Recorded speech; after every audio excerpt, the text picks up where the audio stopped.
சரவண ஜோதியே நமோ நம. வாழ்க வையகம், வாழ்க வளமுடன். அனைத்து தமிழ் நெஞ்சங்களுக்கும் கனிவான வணக்கங்கள்.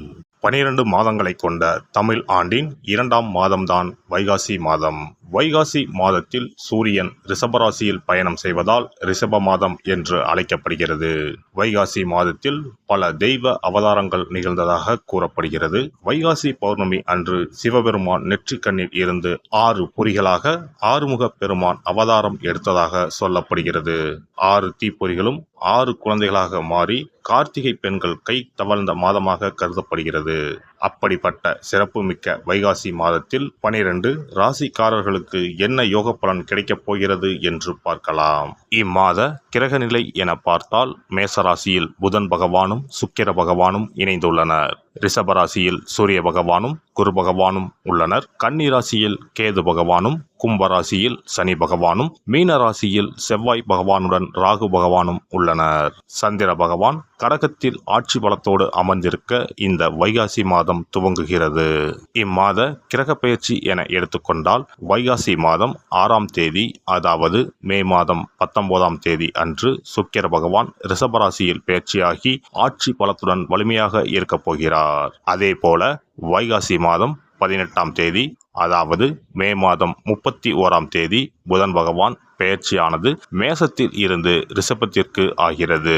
செவ்வாய் பகவான் வைகாசி மாதம் 19ஆம் தேதி, அதாவது ஜூன் மாதம் 1ஆம் தேதி மேச ராசியில் இடப்பெயர்ச்சி அடைந்து ஆட்சி பலத்துடன் வலிமையாக அமர்ந்து நற்பலன்களை அளிக்க உள்ளார். இந்த கிரக அமைப்பினால் உங்கள் வாழ்வில் ஏற்படக்கூடிய சுப மற்றும் அசுப பலன்கள் என்ன என்பதனையும், அசுப பலன் ஏற்படுமாயின் ராசிக்காரர்கள் செய்ய வேண்டிய பரிகாரம் என்ன, வழிபட வேண்டிய தெய்வம், வழிபடும் முறை என்ன என்பதனை பற்றி விரிவாக காண்போம். பிறக்கப் போகும் இம்மாதம் உங்கள் வாழ்வில் வளமும் நலமும் செல்வ செழிப்பும் பெற்று வாழ்வின் உயரிய நிலையை அடைய எல்லாம் வல்ல எம்பெருமானை வேண்டி விரும்பி கேட்டுக்கொள்கிறேன். எவ்வளவு தோல்விகள் வந்தாலும் தன்னம்பிக்கையுடன் அத்தனையையும் முறியடித்து வாழ்வில் வெற்றி பெறும் ஆற்றல் உடைய மீனராசி அன்பர்களே, இந்த மாதம் எதிலும் நன்மையே நடக்கும். எந்த ஒரு வேலை பற்றியும் அதிகம் யோசிப்பதை தவிர்ப்பது நல்லது. திடீர் பண தேவை உண்டாகலாம். சூரியன் சஞ்சாரத்தால் வெளியூரில் இருந்து வரும் கடிதங்கள் மூலம் மகிழ்ச்சி ஏற்படும். தொழில் வியாபாரத்தில் ஈடுபட்டு இருப்பவர்களுக்கு தொழில் வியாபாரம் தொடர்பான விவகாரங்களில் வீண் இடையூறுகள் ஏற்பட்டு நீங்கும். பழைய பாக்கிகள் வசூலாவதில் தாமதம் ஏற்படும். உத்தியோகத்தில் இருப்பவர்களுக்கு மேல் அதிகாரிகள் மூலம் அனுகூலம் ஏற்பட்டாலும் சக ஊழியர்களிடம் கவனமாக பழகுவது நல்லது. குடும்பத்தில் அமைதியும் மகிழ்ச்சியும் இருக்கும். கணவன் மனைவிக்கு இடையே நல்லுறவு ஏற்படும். குடும்ப உறுப்பினர்கள் உடல்நிலையில் கவனம் தேவை. கடன் விவகாரங்களில் யோசித்து செயல்படுவது நல்லது. பெண்களுக்கு எதிலும் எச்சரிக்கையுடன் ஈடுபடுவது நல்லது. கடித போக்குவரத்து மூலம் நல்ல தகவல் வரும். வீண் மன சஞ்சலம் ஏற்பட்டு நீங்கும். கலைத்துறையினருக்கு எதிர்பார்த்த அளவு வாய்ப்புகள் வந்து குவியும். பொருட்களை கவனமாக பாதுகாப்பது நல்லது. அரசியல் துறையினரை பொறுத்தவரை யாருக்கும் எந்த வாக்குறுதியையும் கொடுப்பதை தவிர்ப்பது நல்லது. கோபத்தை குறைப்பது நன்மை தரும். வேலைகளை கவனமுடன் செய்வது நல்லது. எதிலும் நிதானம் தேவை. மாணவர்களுக்கு ஆசிரியர்களின் ஆதரவு கிடைத்தாலும் சக மாணவர்களிடம் கவனமாக பழகுவது நல்லது. கல்வியில் ஏற்பட்ட தடை நீங்கும். நட்சத்திர பலன்கள். பூரட்டாதி 4ஆம் பாதம். இந்த மாதம் விருந்தினர்கள் வருகையும் அதனால் செலவும் உண்டாகலாம். வழக்குகளை தள்ளி போடுவதும் பேசி தீர்த்து கொள்வதும் நல்லது. ஆயுதம், தீ ஆகியவற்றில் கவனம் தேவை. அடுத்தவர்கள் பேச்சை கேட்டு எதிலும் ஈடுபடாமல் இருப்பது நன்மை தரும். வீண் அலைச்சலும் செலவும் உண்டாகலாம். கவனமாக இருப்பது நல்லது. குடும்பத்தில் இருந்த குழப்பங்கள் நீங்கும். உத்திரட்டாதி நட்சத்திரம். இந்த மாதம் வேடிக்கை வினோத நிகழ்ச்சிகளில் குடும்பத்துடன் சென்று கலந்து கொள்ள நேரலாம். சிலருக்கு திருமணம் கைகூடும். கணவன் மனைவிக்கு இடையே நெருக்கம் ஏற்படும். பிள்ளைகளால் நன்மை கிடைக்கும். எதிர்பார்த்த உதவிகள் கிடைக்கும். விரும்பிய பொருளை வாங்கி மகிழ்வீர்கள். பண வரவை சேமிப்பீர்கள். மற்றவர்களிடம் பேசும்போது கவனமாக பேசுவது நல்லது. ரேவதி நட்சத்திரம். இந்த மாதம் வீண் பழி உண்டாகலாம். வேலைகளில் எதிர்பாராத சிக்கலை சந்திக்க வேண்டி இருக்கலாம். உத்தியோகஸ்தர்கள் கூடுதல் பணிச்சுமையை ஏற்க வேண்டி இருக்கும். கோபத்தை குறைத்து நிதானமாக பேசுவது பிரச்சனை ஏற்படாமல் தடுக்கும். உடல் ஆரோக்கியத்தில் கவனம் தேவை. செலவுகள் கூடும். பொறுப்புகள் அதிகரிக்கும்.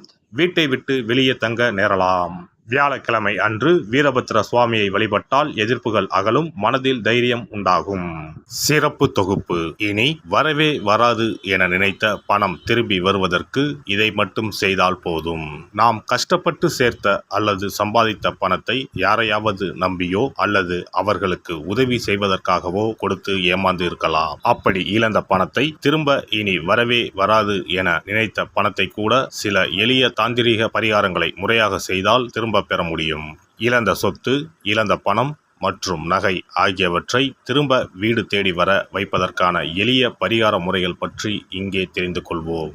இந்த 2 முறைகளில் எந்த முறை நமக்கு எளிமையானதோ அதை செய்து பயன்பெறலாம். வாங்கிய பணத்தை திருப்பி கொடுக்க முடியாமல் கடன் தொல்லையால் அவதிப்படுபவரைப் போல் பணத்தை கொடுத்துவிட்டு அதை திரும்பி வாங்க முடியாமல் தவிப்பவர்கள் அதிகம் இருக்கத்தான் செய்கிறார்கள். யாராவது அவசரம் என பண உதவி கேட்கும்போது நட்பின் அடிப்படையிலோ அல்லது இருக்கப்பட்ட சிலர் பணம் கொடுத்திருப்பார்கள். ஆனால் பணம் வாங்கிய நபரோ அந்த பணத்தை திருப்பி தராமல் இழுத்தடிக்கலாம். பணம் தர வேண்டிய நபருக்கு சூழ்நிலை காரணமாக பணம் வராமல் உங்களுக்கு திருப்பி தர முடியாமல் இருக்கலாம். அல்லது அந்த நபர் பணத்தை திருப்பி தரும் எண்ணமே இல்லாமல் இருக்கலாம். நீங்களும் பல முறை பணத்தை கேட்டு சலித்துவிட்டு இனி அந்த பணம் நமக்கு வரவே வராது என நினைத்து பணத்தை திருப்பி வாங்குவதற்கான முயற்சியை கூட கைவிட்டிருக்கலாம். இப்படி கொடுத்த பணம் திரும்பி வரவே வராது என நினைத்த பணத்தை உங்களிடம் பணம் வாங்கிய நபரே மனம் மாறி அவராக வந்து உங்களிடம் திருப்பி தருவதற்கு சில எளிய முறைகளை வீட்டிலேயே செய்தால் போதும். பரிகாரம் 1. கற்பூரம் ஒன்றை ஏற்றி அது எரியும் சுடரின் மீது இரும்பு கலந்த ஏதாவது ஒரு தட்டினை காட்ட வேண்டும். இப்படி காட்டும்போது அந்த தட்டில் கரி படலம் ஒன்று உருவாகும். இந்த கரியை உங்களின் வலதுபுற நடுவிரலில் எடுத்து ஒரு தெளிவான வெள்ளை காகிதத்தில் உங்களுக்கு பணம் கொடுக்க வேண்டிய நபரின் பெயரை எழுதி கொள்ளுங்கள். பிறகு அந்த பேப்பரை சிறியதாக மடித்து உள்ளங்கையில் வைத்துக்கொண்டு உங்களுக்கு பணம் கொடுக்க வேண்டிய அந்த நபரின் முகத்தை மனதில் நினைத்து கொண்டு அவர் உங்களுக்கு பணம் கொடுத்து விட்டதாகவும் உங்களுக்கு வரவேண்டிய பணம் அனைத்தும் வந்துவிட்டதாகவும் நினைத்து கொள்ளுங்கள். அந்த நபரின் பெயர் எழுதிய காகிதத்தை வீட்டின் பூஜை அறையில் வைத்து விடுங்கள். பிறகு அதை ஆற்றில் போட்டு விடலாம். பரிகாரம் 2. ஒரு சிறிய கிண்ணத்தில் மஞ்சளை தண்ணீர் கரைத்து எடுத்துக்கொள்ளுங்கள். ஒரு குச்சியால் அந்த மஞ்சளை தொட்டு வெள்ளை காகிதத்தில் பணம் தர வேண்டிய நபரின் பெயரை எழுதி கொள்ளுங்கள்.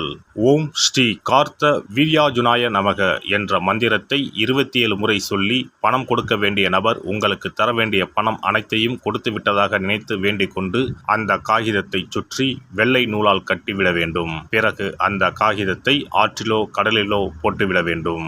இந்த 2 முறைகளில் யாருக்கு எது வசதியோ அந்த முறையில் பரிகாரத்தை செய்யலாம். ஏதாவது ஒரு முறையை பின்பற்றினால் போதும். 2 முறைகளிலும் செய்ய வேண்டியது கிடையாது. இந்த பரிகாரத்தை தெற்கு நோக்கி அமர்ந்து செய்ய வேண்டும். இந்த பரிகாரத்தை நம்பிக்கையுடன் தொடர்ந்து செய்து வந்தால் கண்டிப்பாக வராது என நினைத்த பணம் விரைவில் உங்களின் வீடு தேடி வரும்.